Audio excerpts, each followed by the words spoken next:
Carl, Brendan, and Dania from Games, Brains, and a Head-Banging Life, gbhblofficial for short, and it's reaction time. It is the time of the season, and this band covers horror in a different, more realistic way. It is, of course, 1914, and the song is Pillars of Fire, the Battle of Messines. Of course, this is coming from their brand new album, Where Fear and Weapons Meet. Now, I have not had the pleasure of listening to this because I handed this one over to Brendan. So, Brendan, I know you've been listening to it. Good catch. I thought you were going to throw it through the camera. Yeah, I've been listening to it. So obviously follows their previous album, The Blind Leading the Blind, which was really obviously based on the name, the 1914. They're all based around stories and tales from the Great War. They're very much, firstly, they're Ukrainian black and death metal, but I think they're a bit more expansive than just like to give it a single kind of genre tone. They're very much kind of on the historian side of things, you know, they put a lot of effort and research into stuff, and on Where Fear and Weapons Meet, it's the same thing. There's lots of genuine clips from, say, like there's a Serbian war song from like 1914 or 1915 or something like that that's played in it. One of the songs is based around a true letter that a woman received about her son not coming home and the passages that used in it. So, you know, there's a lot of historical accuracy they try to build into it, and I guess where a lot of people do the concepts around the war, and it's all about heroes and triumph and power metal sort of vibes, and they're trying to put across what it was probably really like, which is much darker, much more horrific and everything like that. But despite all of that darkness and blackness and bleakness, the Where Fear and Weapons Meet is actually more of a tale of like small triumphs during the war. So they're little stories of heroism and stuff. I mean, it's still all bedded down within all of that darkness and grittiness because, hey, it's a war, you know, but it's also, I guess, throughout the album, they try and kind of give you a bit of light as well. So, you know, it's individual stories of people that maybe did wonderful things or sort of just survived, you know. So, yeah, very, very strong album. I think it's worth noting as well that often when it comes to both World Wars, World War II is obviously romanticized as it seemed very much more of a good versus evil situation when compared to the Great War, the First World War during this period. Yeah. And I think that's why 1914 style of music works. I'm going to read the story that's in front of me now of this, so you can hear exactly what this song does. This song describes the terrible events of the Battle of the Messines Ridge during June 7th and the 14th, 1917 in Belgium, one of the most insane episodes of the Great War. Subjects of the British Crown and Aznax dug a huge tunnel under the German positions, packed them with hundreds of tons of explosives and blew them up. In 1 second, in just one moment, about 10,000 people have died. They were simply torn to pieces. The human brain is always subject to non-trivial approaches to kill each other. The title of the track is a direct reference to the wonderful book by Jan Passingham, Pillars of Fire, the Battle of the Messines Ridge, also the movie Beneath Hill 60, and memories of the participants of this event. Some eyewitnesses described the scene as pillars of fire, although many also acknowledge that is indescribable. I mean, that there, wow. Wow. I try and picture that, and I picture Pillars of Fire, but that's like a video game style in my head rather than a real event that happened. Yeah, it's mental, isn't it? It's mental, but also how quickly, like they say, you know, in the blink of an eye or the countdown of an explosion, how tens of thousands of people just cease to exist. Incredible. Yeah. Dan, you've been quiet for all of this while we've been talking it through. How much are you aware of 1914 and how intrigued are, if you know nothing, by what you've just been hearing? I'm intrigued by it. I've never heard of them previously. I love history stuff, so it does interest me quite a bit, especially this kind of that looking into small battles and really digging deep. That kind of stuff is really cool. So okay, then let's do this in 3, 2, 1, go. Napalm Records.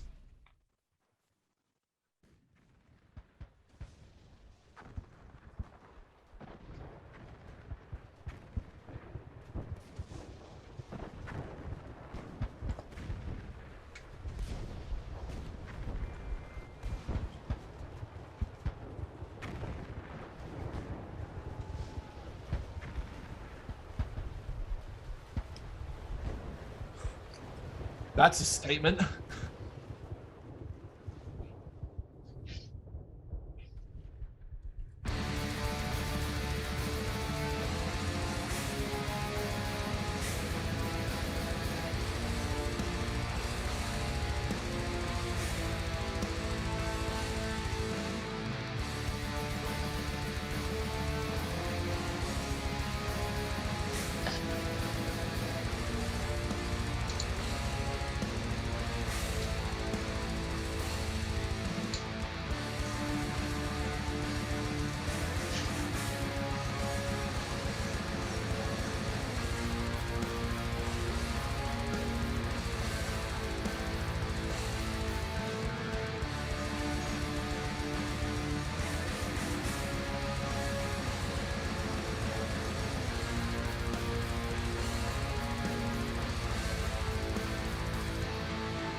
That is incredible. They have nailed ringing in your ears. Like, that's what it's like. It's like the explosion ringing in your ears afterwards, the sound of the guitar.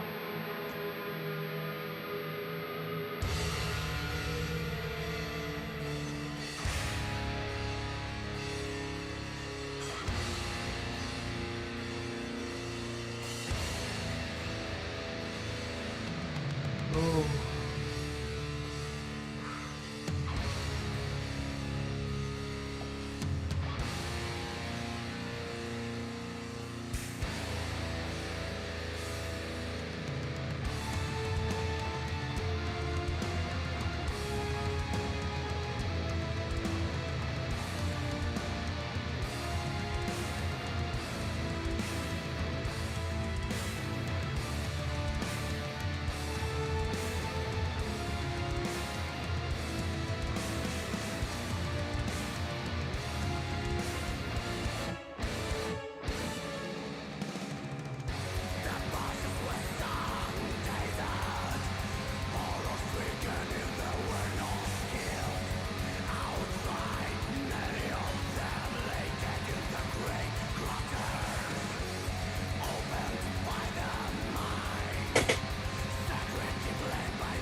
Well, I feel terrible now. Yeah.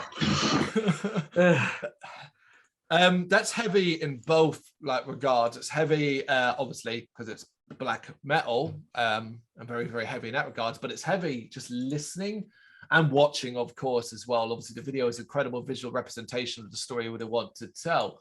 But, you know, and like a lot of black metal, I love how clear the lyrics are. Like you can clearly hear what's being sung, and you can clearly hear it's not sort of design. It's not like it's not hyperbolic. It's not over the top where it's stretching the truth or making it sound more magnificent than it was. It sounds like a historical reenactment of certain events, but obviously still in a musical style. The elements where they've made it accurate to what they want to tell, like that middle portion where it drops away, and it hit me, and I was like, oh shit, it's supposed to sound like disorientated ringing in your ear from the bombs that just got off. That is phenomenal. That's clever. I think that's phenomenal. Around that, you know, it's very miserable, very drab, very harsh on the ears, forceful black metal track. It's right up my street. I love that kind of music, but throw in everything else because you can't separate it from that. It's just a phenomenal piece of work. Yeah, I mean, I think it's amazing. I think the whole album is. I think the band are. I just think they perfectly managed to recreate. You know, they like to kind of put the headphones on and close your eyes, and you feel like just for a second, like you maybe truly understand the horrors of like World War One or war in general. You know, there's no, I don't know, there's no like, it's not a Hollywood style sort of thing. You know what I mean? There's no like soldiers sort of beating their chest and everything like that. It's just the horror of it, and I think they put it across brilliantly. And throughout the album, they use things like that, but you know, like they're using the guitars to tell this story and using effects. And even on, I think you barely hear it in the video, but on the album, when you listen to the song, it has moments in the song where you can hear like the creaking of wheels as they're pushing mine carts along, so that it's constantly telling the story as it goes through. I think they're very, very talented, very, very good at what they do. You know, and I totally agree as well that, you know, I 100% believe that this is probably a true, proper recounting of a moment in history. You know, this isn't glossed up and oversold to try and make, you know, a better song or anything. I think this is them just, I don't know, putting it all together really, really well. And I think you do on the whole album, but also in that song, you do genuinely feel quite emotional listening to it, because I think partly because you know it's real. You know, you're listening to this, and it's maybe the stuff that you haven't heard before, because they're like getting into, like Dan said at the beginning, they're kind of doing their research. They're into the smaller battles, you know, and everyone will talk about things like landings and stuff like that, you know. But this is kind of touching on those little stories that we maybe never hear. I feel hollow. I know, I like quite some brutal stuff, but that is not. It's just, I think, just the imagery really is like, oh, that's really upsetting. But yeah, I mean, animation worked really well for it as well, like strangely. Yeah, it's not really my style of music, but I like the chorus. When it properly comes in like twice, that melodic bit, and I really like that. I was mainly focused on the video, to be honest. Yeah, it's a good representation of what they want to tell, by putting it in that kind of graphic novel style as well. You kind of you play down a little bit of harshness, because ultimately you do still what you don't want to be hammering people with potentially real imagery and things like that.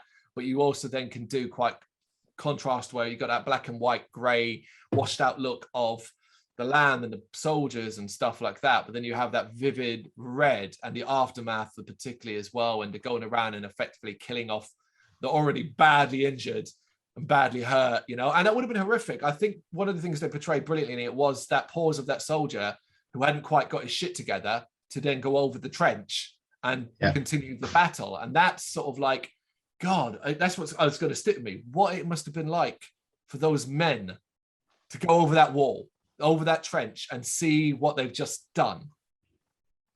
Because even though it's an enemy and it's war, you were all just fighting on two different sides. Yeah, that's it. We're just mostly, well, a lot of them were just bloody kids following orders. That was all. But like you were saying with that bit with the ringing in the ears, like what again with the video, then the fact that the person trying to shake the character out of it is now just doing it to the camera. So, we're listening to it ring in our ears while he's sort of shouting at us through the camera. I think it's very well crafted, man. It is dark and it is dirty and it is heavy, and it's definitely not for everyone.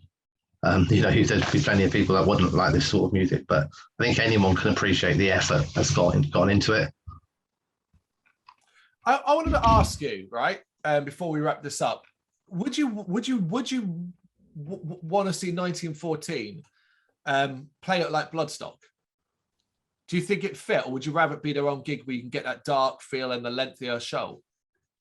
I mean, I think the first, because I haven't seen them yet, I'm happy to just take anywhere, to be honest with you. Obviously, like a lot of these sorts of bands, you kind of feel like the smaller and more grimy the place is and darker the place is, the better, so like an Underworld or something like that, just for that sound. But then I'm also always aware that I'm constantly wishing for bands to play like the Underworld when they're probably hoping for more than that, So it'd be unfair for me to expect, I know it's not going to happen. If Bloodstock turn around to them and say, hey guys, we'd like you to come and play in the main stage at 3 PM, that I'd expect them to turn that down because I think you should be in the Underworld. So I'll be okay with it. But I don't know. I kind of feel, you're probably not going to do this, but I kind of feel like, you almost want to sort of watch them with your eyes closed, as such, almost stand in front of the stage and have like the sound wash over you, but just close your eyes and picture the scenery. And you want to be down. Broad daylight on a I don't know, a main sort of stage or an outdoor festival sort of thing. I do think sometimes but not just this, but any kind of black metal loses its impact a little bit. But the reason why I asked is because earlier on today, at the time of recording, a list of bands went up that were announced for Alcatraz, which takes place the week after Bloodstock, and they often share many, many bands. And one of the names on that list was 1914. And I thought, okay, if they're doing that festival, could I'd be very happy. Very happy for them to come and play Bloodstock. We look forward to catching them at 2 PM on the main stage in the baking sunlight and completely losing the feel of it all completely. But hey, at least we'll have seen them. Or worse, they try and pack them all and get that sound onto the Jaeger stage. That would be brilliant. Hopefully they'll play over here before then anyway, because, that's a long way away. Got any thoughts on this track? Do let us know in the comments. Thank you very much for watching. You can check us out on gbhbl.com as well as on Facebook, Instagram, Twitter and Tumblr. Go to Patreon to help us out over there. That's patreon.com/gbhbl, as well as Big Cartel, where you can find some of our merchandise. We have a podcast running on SoundCloud and Apple Podcasts. And of course, if you like this video, do us a favour, hit the subscribe button and help the channel grow. Games, horror and heavy metal. What else is life for?